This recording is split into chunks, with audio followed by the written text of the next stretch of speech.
Back live now to the UN General Assembly in New York for the speech of Qatar's Emir, Sheikh Tamim bin Hamad Al-Thani.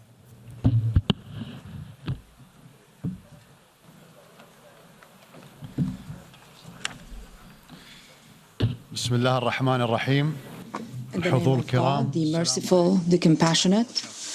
Excellencies, may the peace, mercy, and blessings of God be upon you. At the outset, I would like to congratulate His Excellency, Mr. Philemon Young, on assuming the presidency of the 79th session of the General Assembly, wishing him every success in his tasks. I express appreciation to His Excellency, Mr. Dennis Francis, for his efforts during his presidency of the previous session, and we commend the prominent role played by His Excellency, Mr. Antonio Guterres, Secretary General of the United Nations, in strengthening its role and achieving its lofty goals. Mr. President, the blatant aggression that befalls the Palestinian people in the Gaza Strip today is the most barbaric, heinous, and extensive aggression violating human values, international conventions, and norms.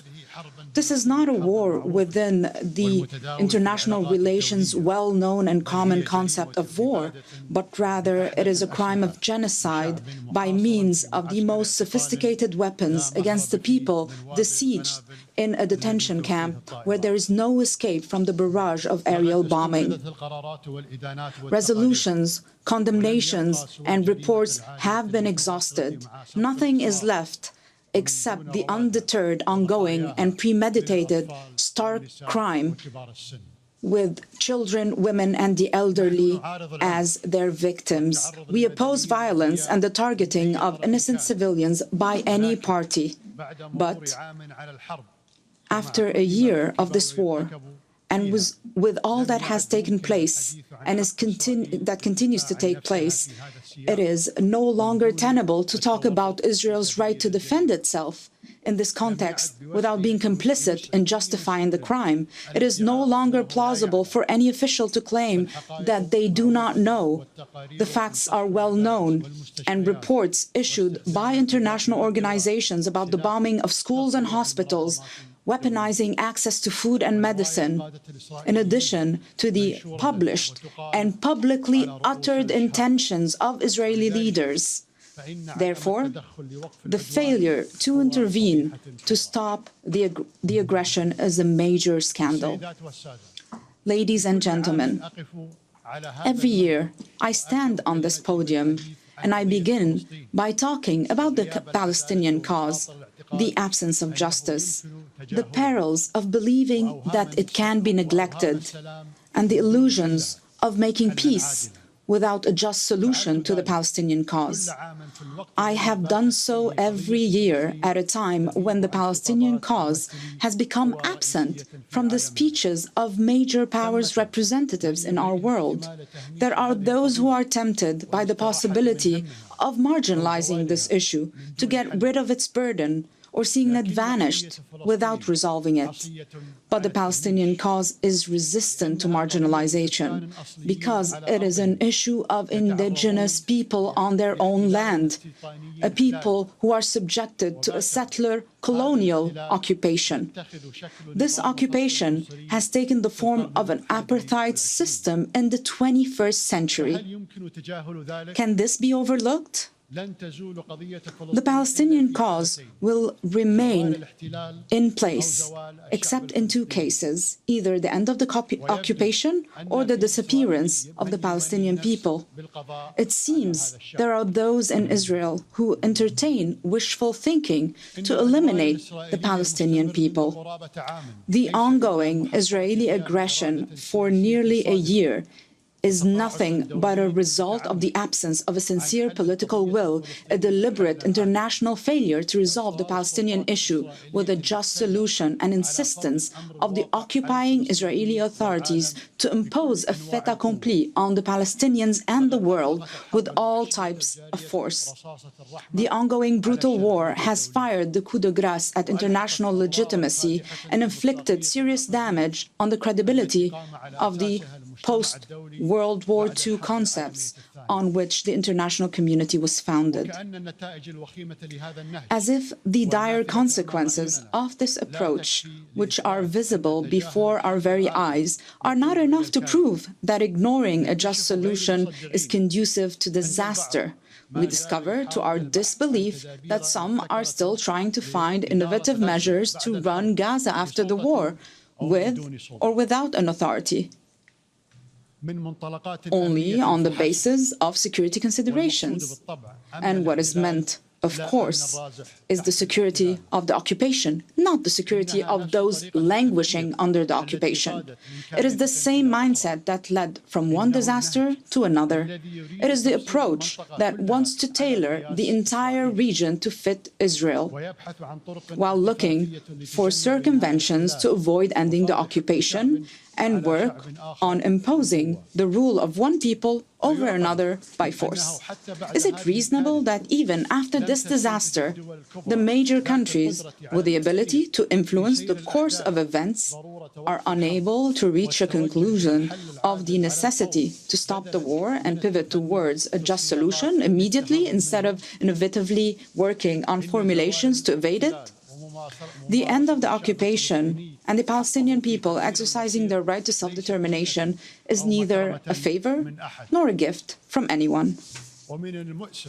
Unfortunately, the Security Council has failed to implement its ceasefire resolution in the Gaza Strip and to refrain from granting the State of Palestine full membership status in the United Nations, despite the fact that the General Assembly adopted a resolution last May supporting Palestine's request for UN membership. The State of Palestine's full UN membership neither establishes its sovereignty nor ends the occupation, but at least it sends a message to the far-right government involved in challenging international legitimacy that force does not eliminate rights. Talking about such a step harming the peace process is simply eyewash, because there is no Israeli partner for peace during the current government's tenure. No peace process is taking place, but rather there's a genocide. In this regard, we highly value the position of countries that recognize the State of Palestine based on 1967 borders. The continuation of the humanitarian tragedy of the brotherly Palestinian people for more than 7.5 decades. This is a shameful stain on the conscience of the international community and its institutions. There is no point in talking about security, peace, and stability in the Middle East region and across the world if not backed by concrete steps leading to an immediate ceasefire and an end to the Israeli occupation of all Arab territories. Ladies and gentlemen, it is no secret that we are facing a humanitarian catastrophe in Gaza and other Palestinian territories, which are subjected to coordinated attacks by the occupation army and settlers in an attempt to enforce plans to expand settlements, annex the West Bank, and Judaize Jerusalem. The international community bears the responsibility for the consequences of what is happening to the brotherly Palestinian people. The Palestinian people are subjected to unfolding genocidal war that has resulted so far in the death of more than 41,000 martyrs, let alone the missing under the rubble, including 17,000 children, 11,000 women, 100,000 wounded, and thousands of disabled, and millions of people forcibly displaced several times, in addition to the complete destruction of the infrastructure of hospitals, schools, and buildings, including mosques and churches. A whole society is being destroyed in the course of the genocide against segments of the Palestinian people. It is the Gazan Palestinian community that has retained its composure and achieved remarkable development levels amid more than 17-year-old stifling siege. Mr. President, the state of Qatar has opted for undertaking mediation efforts in an endeavor to stop the aggression on Gaza and secure the release of prisoners and detainees. It is a mediation amidst fierce war and complex circumstances during which one party would not hesitate to assassinate counterpart political leaders with whom it negotiates, such as the assassination of Ismail Haniyeh, who many people feign forgetfulness that he was not only the political leader of Hamas, but also the first elected Palestinian prime minister. For us, mediation and humanitarian work are both a strategic political choice at the regional and international levels and a humanitarian duty before being a political one. We're not being boastful. Our mediation efforts in partnership with the Arab Republic of Egypt and the United States of America culminated in a humanitarian agreement last November. It resulted in a brief ceasefire in the Gaza Strip, the release of 240 Palestinian prisoners and 109 of the detainees in Gaza. It increased the flow of relief shipments. We also provided humanitarian support to the civilian population in the Gaza Strip and contributed to evacuating the wounded and the sick. We supported humanitarian initiatives to deliver aid through all accessible routes. We increased our support to UNRWA, an irreplaceable international agency whose services are indispensable and which has been subjected to defamation for political purposes related to the Israeli government's desire to eliminate the refugee crisis without resolving the Palestinian cause. The state of Qatar will spare no effort to provide various forms of humanitarian assistance to the brotherly Palestinian people until this crisis is resolved. Despite the daunting challenges, obstruction attempts, and the aspersions we are subjected to, we will continue our efforts of mediation to resolve the disputes through peaceful means, as we are cognizant that any dispute will never lack a force interested in its continuation, while being skeptical of any mediation regardless of the intentions. We will continue to make every effort with our partners until we reach a permanent ceasefire, secure the release of prisoners and detainees, take the path of a just solution in accordance with the resolutions of the international legitimacy and the Arab Peace Initiative, to enable the Palestinian people to obtain all their legitimate rights, foremost of which their independent state with East Jerusalem as its capital on the 1967 borders. The establishment of an independent Palestinian state within a just and permanent solution is in the interest of the Israeli and Palestinian peoples. We will not achieve this goal except with a serious partner who is aware of the importance of renouncing discord and ending the occupation and all forms of aggression so that we can reach together the desired peace in the Middle East. Mr. President, apart from committing a major crime by rigging wireless communication devices and exploding them simultaneously across thousands of people with total disregard for their identity or location, Israel is currently waging a war on Lebanon, and no one knows to what extent this war could escalate. This is what we have repeatedly warned against. If the brutal war on Gaza does not end, this systematic destructive war must stop. And this is the choice before Israel, as its leaders know very well. They know that it will neither bring security nor peace to northern Israel nor to Lebanon, and that the key to security rests on a just peace. Stop the aggression on Gaza. Stop the war on Lebanon. In brotherly Yemen, we look forward to preserving the 2022 truce and proceeding therefrom towards a comprehensive ceasefire, resolving the crisis ensuring Yemen's unity and achieving the aspirations of its brotherly people through negotiations between the Yemeni parties based on the outcomes of the national dialogue, the Gulf Initiative, and relevant Security Council resolutions. As regards to the crisis in Syria, and since the beginning of the crisis, the position of the State of Qatar has been clear, and that is that Qatar is keen on the interests of brotherly Syrian people, hoping that the parties and countries involved in the crisis will be convinced of the necessity for dialogue and understanding to end this crisis in accordance with the Geneva Declaration 1 and Security Council Resolution 2254 in a way that will achieve the aspirations of the Syrian people and preserve Syria's unity, sovereignty, and independence. Regarding the Sudanese issue, we call on all the Sudanese parties to stop the fighting, and we reaffirm our support for all regional and international efforts to end this crisis in a way that will ensure the unity of state institutions and the sovereignty and stability of Sudan. In Libya, we support the political trajectory and the implementation of Security Council resolutions, and we urge all parties to recourse to dialogue and overcome differences in order to complete the comprehensive national reconciliation, preserve the progress and gains achieved on the security, political and economic tracks, and unify state institutions.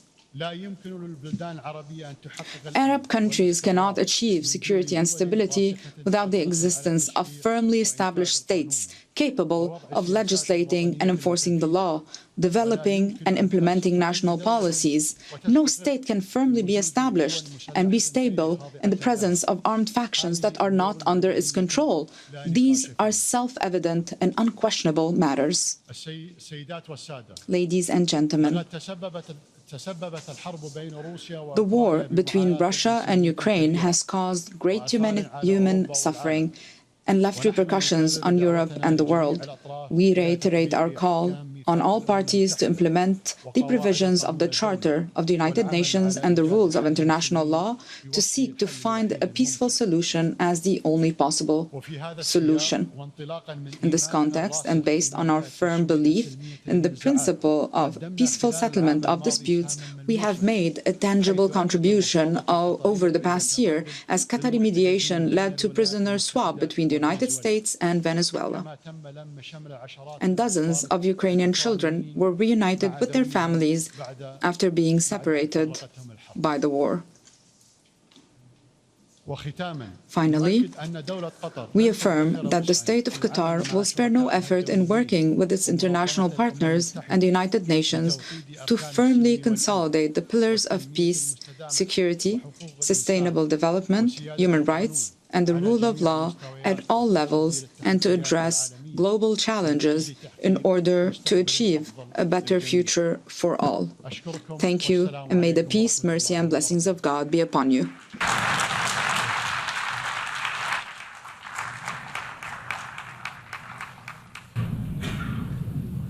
En nombre de la Asamblea, agradezco al Emir del I wish to Estado de thank the Emir of the State of Qatar.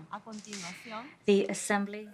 You've been listening to Qatar's Emir, Sheikh Tamim bin Hamad Al-Thani. He is speaking on day one of the United Nations General Assembly at UN headquarters in New York. Now, he devoted much of his speech to Israel's war on Gaza, and the key words already give you a pretty good sense of what he was saying. Genocide, apartheid, disappearance of the Palestinian people, and the coup de grace, this war being the coup de grace on international legitimacy. Joining us here in the studio is Majed Al-Ansari, advisor to Qatar's Prime Minister and spokesperson for the Ministry of Foreign Affairs. Thank you for joining us in the studio. Thank you for having me. We were carrying that speech live. We're listening to a number of speeches from the UN General Assembly throughout the day. There was a hint of frustration, perhaps, in the Emir's voice as he stood there and he explained, I come to the UNGA every year, and I talk about the Palestinian cause every year, and I speak about, quote, and I'm relying on the English translation here, but the absence of justice and the perils of neglecting it, and it had become absent, and now here we are. Yes, and he made it very clear from the beginning of the speech. The speech dived immediately into the issue, immediately into what His Highness thought about this issue. He called it very bluntly, very clearly, a genocide. It is a crime against humanity. He said that Gaza is now an internment camp and that this is an apartheid regime being enacted in the Palestinian lands. And as you clearly mentioned, he said very clearly, every year I come here, I put this on the top of my priorities, while others were always trying to marginalize this issue. And those who have been trying to marginalize this issue all through the past years find themselves now saying and talking about the issue in their top priorities because they have neglected it to a level where we've seen it now become this humanitarian catastrophe. Look, he said that solving the Israeli-Palestinian conflict requires a partner for peace. Is Israel a partner for peace? He said it very clearly, I think, His Highness, during the speech. There is no partner for peace in Israel. This extremist government is hell-bent on massacring the Palestinian people. Their dream, and that, he said it very clearly, that there are those who dream within the Israeli side that they can wipe out the Palestinian people altogether, and that this issue will never be forgotten until one of two things happen. Either there's an end to the Israeli occupation or there's an end to the Palestinian people, which can never, of course, be seen. I think this is where His Highness made a very clear testimony towards the people of Gaza, the society of Gaza, the community of Gaza. He said that this is a people's under occupation, a people under siege, that have been able to achieve education levels that are unparalleled, that have been able to achieve on an individual and collective level things that other countries in the region couldn't. And they are now being massacred not only in the physical sense, but also in the emotional and sentimental sense. The people of Gaza are targeted by this war, and this is what His Highness said very clearly in the speech. Qatar is mediating, trying to get a ceasefire deal along with Egypt and the U.S. Given what you've just said, can a ceasefire deal still be done? Obviously, His Highness made it very clear during the speech that Qatar continues its efforts against all odds. But also saying that there's no partner for peace. Yeah, and this is what I said. He's saying he's going to continue this against all odds, and that Qatar will continue doing this against all odds and against those who are wishing for this mediation to fail, wishing for the prospect of peace not to happen, and hoping that the day after would be a security solution, not a humanitarian political solution. Who wants the negotiation to fail? His Highness made it very clear during the talks that there are those in the extremist government in Israel that don't want these talks to succeed, that don't want a solution for peace, and don't see the Palestinians as a viable interlocutor in peace. Are there talks going on right now to try and achieve a ceasefire, or have those been put on pause recently? I can't comment right now on the ongoing mediation. Okay. You sure? All right, fine. Qatar's No, let me ask you this.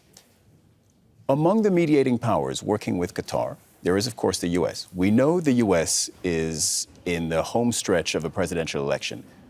Do you think, honestly, that a ceasefire deal can happen during this period, this intensely political period in the U.S.?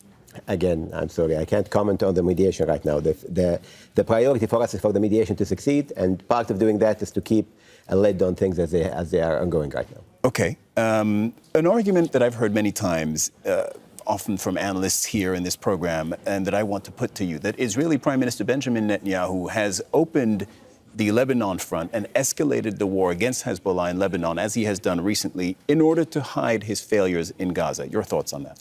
I mean, if you go to the speech of His Highness on Lebanon, he made it very clear. This is a sign not only of failure, but it's a sign of complete neglect of the international community. This is a regime in Israel that has decided to completely disregard any notion of the international community, disregard resolutions by the UN Security Council, disregard resolutions by the General Assembly, and disregard even its allies when they are asking for peace to happen immediately. Instead, they are escalating right now in a way in Israel and in Lebanon. And there's a numbers issue here that needs to be clarified when we talk about what's happening right now, because I see in some reports to talk of this being an escalation.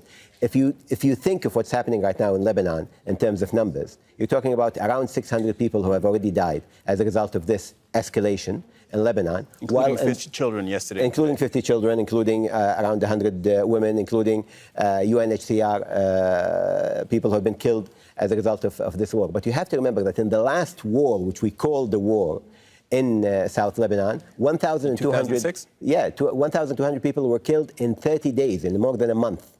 We're talking about 2 days now, and 50% of that number has already been killed in Lebanon. This is an all-out war. Israel has decided to go to war in Lebanon without real justification for it. It has decided to open a second front, and the international community needs not to turn a blind eye, needs to act immediately, like David Lammy said today, the foreign minister of the United Kingdom, that this is now the time to act in order to stop this escalation, because it will end up engulfing us all in a war that nobody can control.